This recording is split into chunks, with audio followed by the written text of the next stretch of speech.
Hey everyone, Stephanie here. I wanted to bring you guys along while I get my toilet ready for our next camping trip. So, before we get into the toilet process, what I wanted to talk about is what I did before I left the campground on the last trip. What I like to do before I leave is clean our toilet, our shower, our kitchen sink, and our bathroom sink. And the reason that I want to do that at this site is because we have full hookups. And I want to be able to go through the cleaning process, rinsing everything down into those tanks, and then of course flushing them out before we leave. When we get back, I can do things like wipe down counters, clean the stove if it needs it, the floors, of course the linens, all the laundry stuff. But while we're at the campsite, I'll use that time to clean out toilet, sinks, and shower. Now, there are some people that are lucky enough, we're lucky enough to be able to park in our driveway. And there are other people that also are lucky enough to park in the driveway, but they have the added feature of being able to run their sewer hose into the, I think it's called a clean out, a sewer clean out. It's like a pipe, looks like exactly what is at the campground that's in your yard, that if your sewer ever backs up or needs some sort of clog removed, they usually access it through that point. But you actually are allowed to hook up to those in most areas. I would check before you do it if that's something you want to try. But here at our place, it does not make sense for us to try it. Our sewer clean out is clearly on the opposite side of the house, and there is no way I'm running a sewer hose all the way over there to do that. It's just not worth it. So I'm going to stick with my tried and true method. It doesn't take long, maybe like an hour tops that I'm spending cleaning those things out. And a lot of that is just me putting the cleaner in and letting it soak. So I would highly recommend, if you're able to do it at the campsite, do it. Why not? Come home, there's less to do. It's just one less thing you have to worry about when preparing your camper for the next trip. So, step one in the process is to put some water in the toilet bowl. And I do that, it's just an empty gallon jug of drinking water is what was in here, that I'll fill up and pour it in the toilet until it's about half to 3/4 of the way full. You could also use a bucket. Nothing goes in the water. It's just clean water that I'm putting in the toilet bowl. So this is typically about how much water I put in the bowl. I guess that's like about halfway. Sometimes I'll go to like 3/4 of the way full. Step two, I'm adding my favorite toilet bowl cleaner. This is made by Unique and it's called Scrub It RV Toilet Bowl Cleaner. And I am going to read from the front here because I don't want to leave any of this out. It cleans toilet bowls with tank enhancing probiotics. What does that mean? It means the stuff in here is going down into your black tank and it's starting to break up anything that may have been left behind in your last trip. It will also work safely with any kind of treatments that you put in there at the campsite to help further break things down. And I will also share the product I use when I get to the campsite for treating both the gray and the black tanks. But for right now, let's just stick with this stuff. So now that we have that water sitting in there, I'm going to add some of this and let it sit for 15 to 20 minutes. So let's have a look at how much I use in my cleaning process. And I have just added the toilet bowl cleaner into the toilet. I start like up close to the rim. You can probably see it. I know it's not the best lighting in here, but it's like right below where the water inlet holes are. Now that it's had plenty of time to sit and work on anything that may possibly have been on the seal or inside of the bowl, I will go ahead and flush it, emptying everything out, and then get some antibacterial wipes and use those to wipe the inside of the bowl out. Now, you can use whatever you want to. I, like I said, prefer antibacterial wipes, but you can also use the toilet wand with the disposable head. You can use a scrub brush, whatever you prefer, go for it. But what you don't want to do is you don't want anything to go down into your black tank. So do not drop the head of the wand down there. Do not drop down the wipes that you're using. Whatever you're using, just be very careful that it doesn't fall down into your tank, because that's a whole other nightmare that you don't want to have to deal with. So after I go through the process of scrubbing everything out, I will then rinse it using my same jug of water.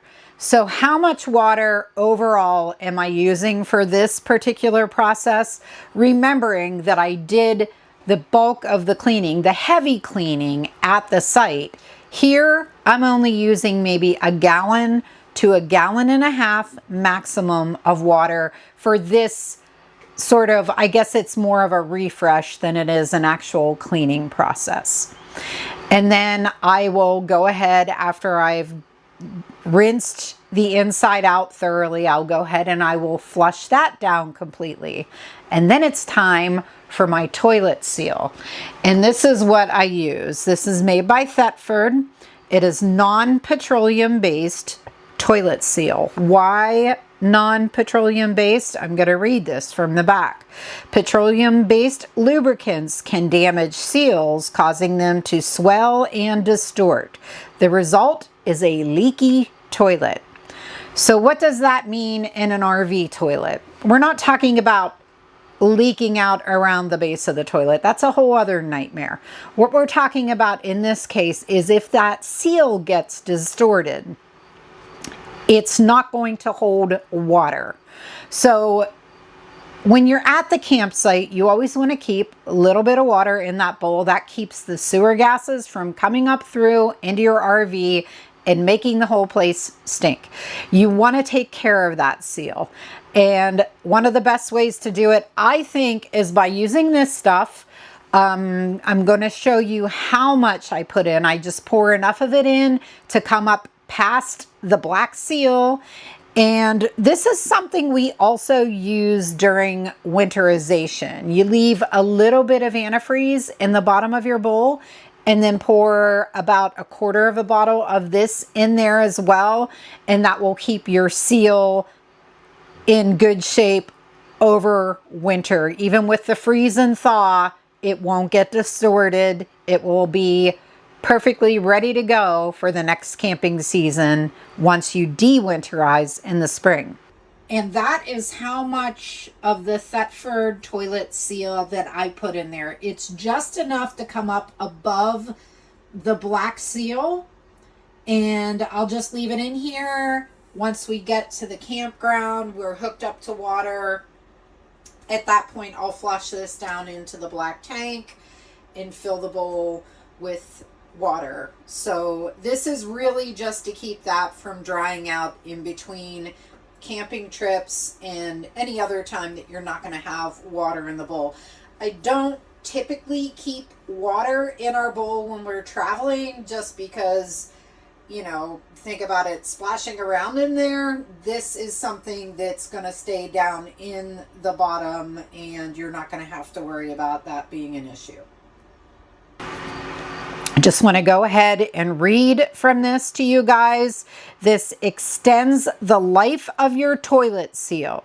It helps prevent sticking. Sticking is one of those things that keeps the water from staying in the bowl. If it's stuck in an open position, even if it's just a sliver, you're going to have a slow leak of water down through the bowl and have an empty bowl when you wake up in the morning, and your trailer is going to stink.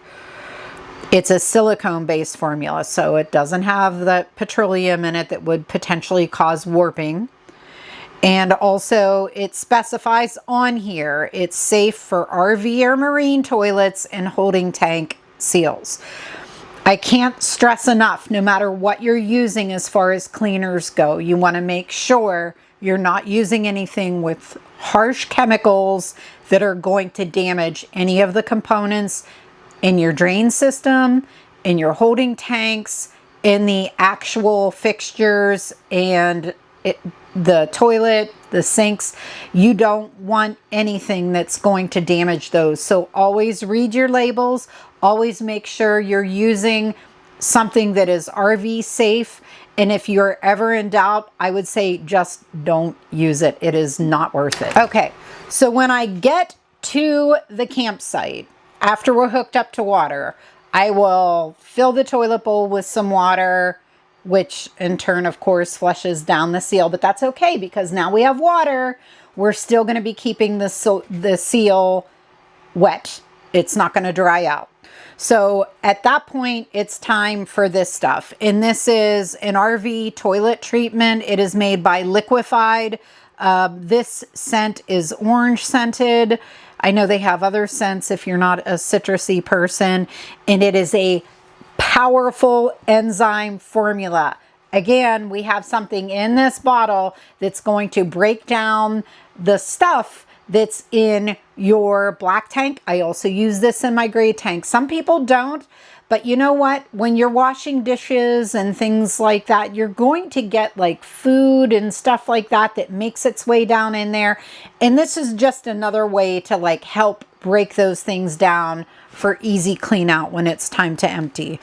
So I highly recommend, if not this, you're going to want to get some type of toilet treatment. There are so many of them on the market. Do your research, find one that you think's going to work best for you and go for it. This one is my favorite. So this one, I can't squeeze it to demonstrate it for you guys, but what you do is you loosen the cap and then you squeeze the bottle and it comes up through this tube and it fills this little thing here, and it's already filled up. For my last trip, I guess I must have filled it. So at that point, what you do is unscrew this cap and just dump it directly into the toilet. So my method is to do two of these little measuring things in my toilet, one of them in the gray tank, because the gray tank is not going to have as much stuff to break up as what's going to be in the black tank. And that might be overkill.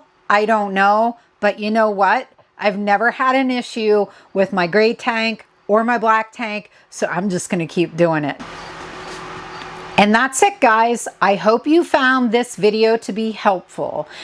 If you did, like, subscribe, and hit the notification bell so that you can continue following along with us on our RV journey. Thanks so much for watching today, and I'll see you in the next video.